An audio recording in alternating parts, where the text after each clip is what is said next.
As you listen to Deacon Augie proclaiming the gospel, probably what was, came to your mind is all of these images of destruction.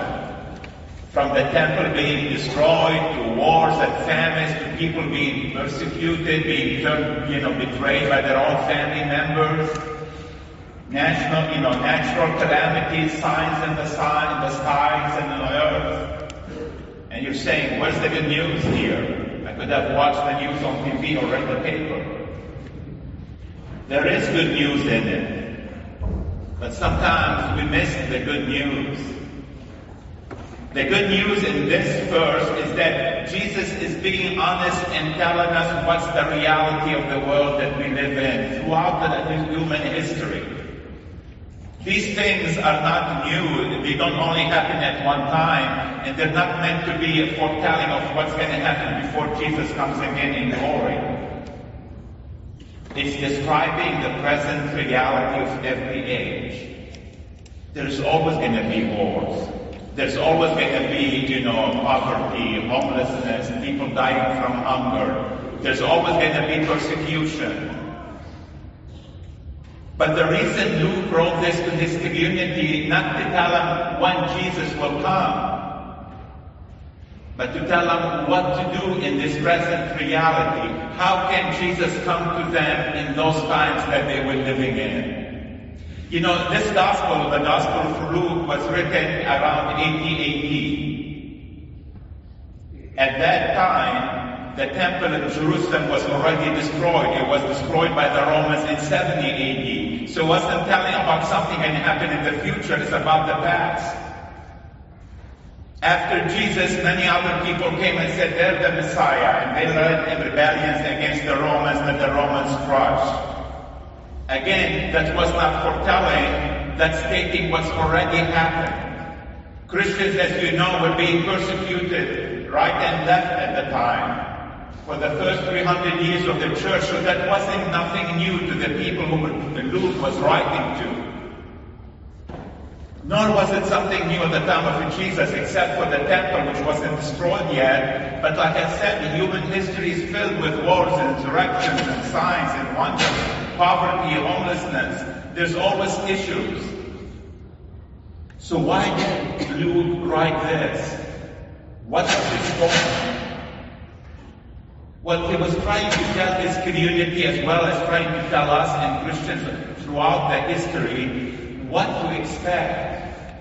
A lot of times somehow we get this expectation that if I follow Christ, everything is going to be great in my life. I'm going to live a perfect life in this world. That's not true.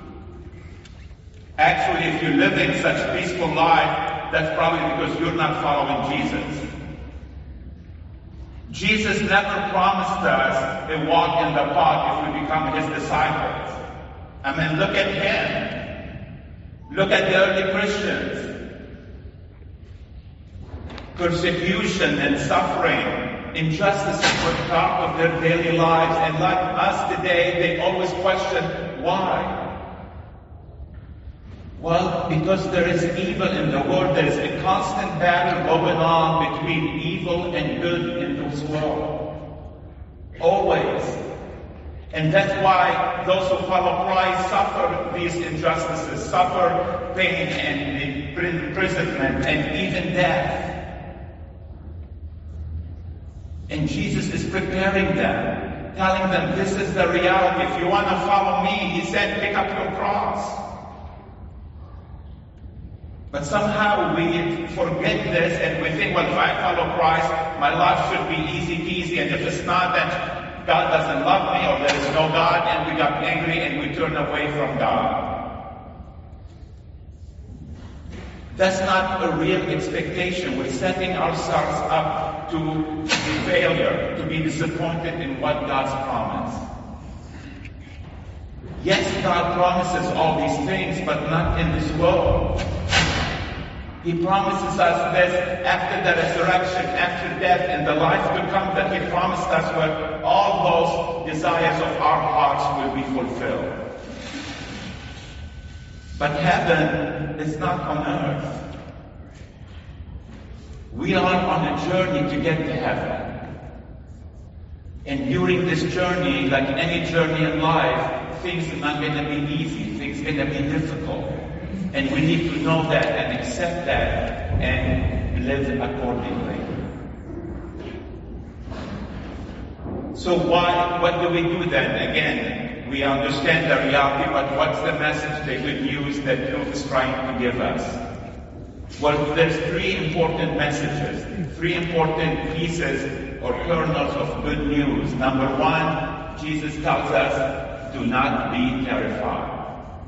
These things will happen, but when they happen, do not be terrified. Do not despair. Do not give up.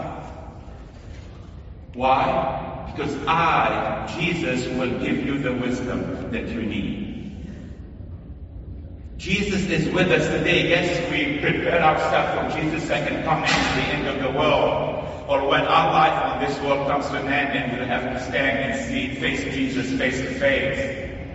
But Jesus is also with us now, at this moment, at every moment.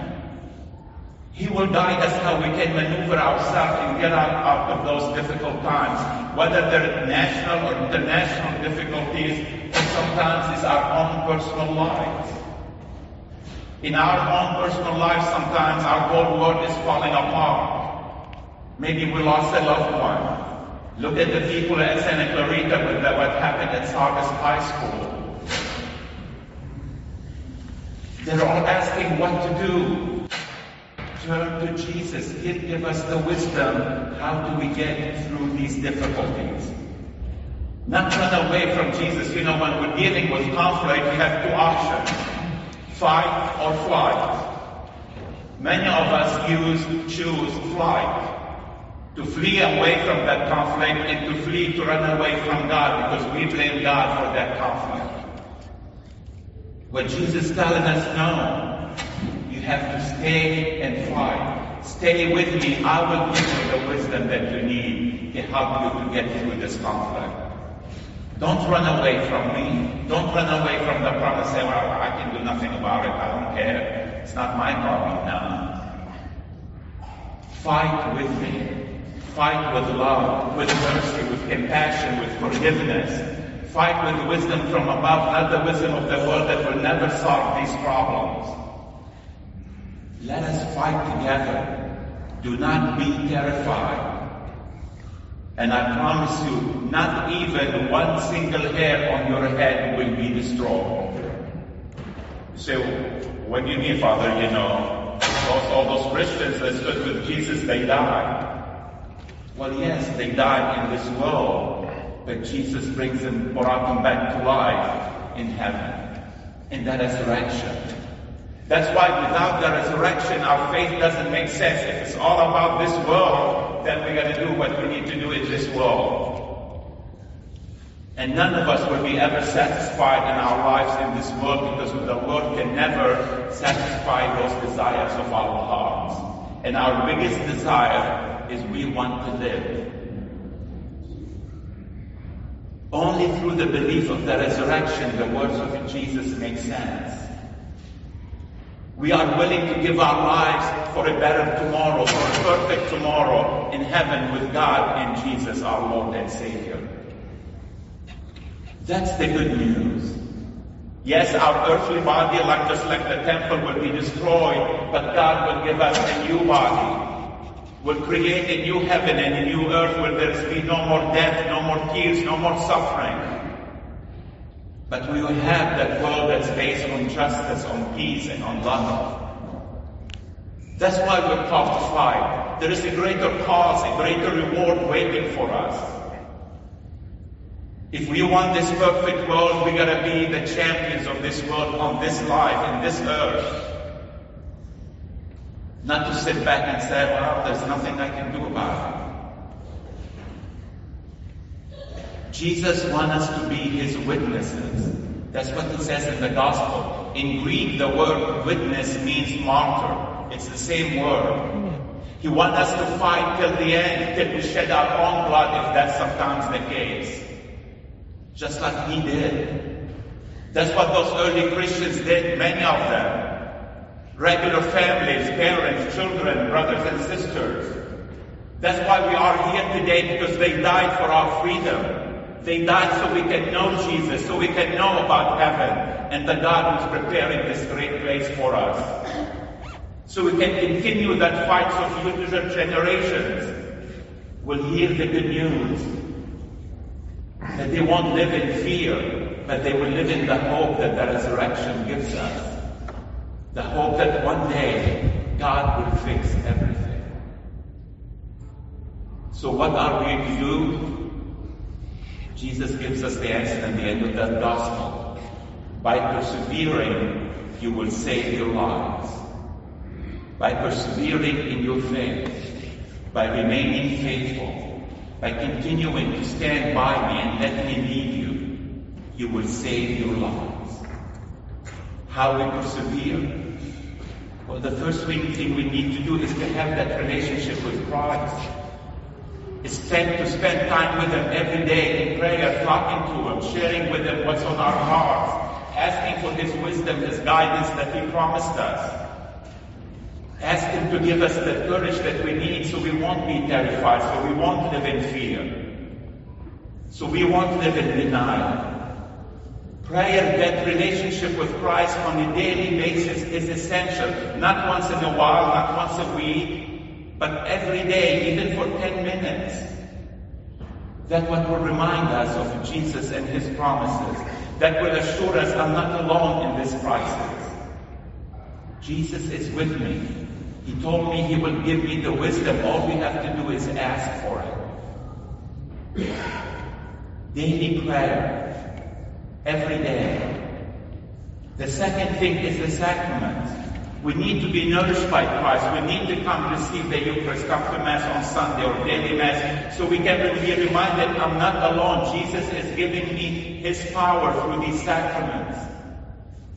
Go to the sacrament of reconciliation when we mess up. Say, Lord, I'm sorry, help me to stand up again and continue the good fight with you. The reception of the sacraments, because we cannot do it alone, and our biggest problem, our biggest obstacle is that humility to see God's help. And when we come forward to receive Jesus, you're saying, Lord, I know I'm not worthy to receive you, but only you can help me. You can bring healing to my life. You can give me the strength that you have, the faith that you have. So I will persevere and remain faithful to you. Then we need a community of like-minded beliefs to support us. The journey is not easy, brothers and sisters. Yes, Jesus is with us, but we need skin. We need someone we can lean on. And that's what we have parishes. That's the purpose of our local churches, is this community of believers who share our belief. And when that cross gets heavy, they're willing to step up and help us to carry that cross. When we get discouraged, they are there to give us words of encouragement and support. We can't do it alone. We need our help. We need to help one another. That's how we save our lives. That's how we will be ready when the Lord comes. It could be any moment, any day. But if we have persevered, not in being perfect, because no one is perfect, but continue the journey, continue the fight with Christ. Believe His words when He says, don't be terrified. I won't let even one hair on your head to be destroyed. When we have that hope, that's what will give us the courage to continue this journey and one day live in that world that each one of us desires. To live with God in heaven, happily ever after.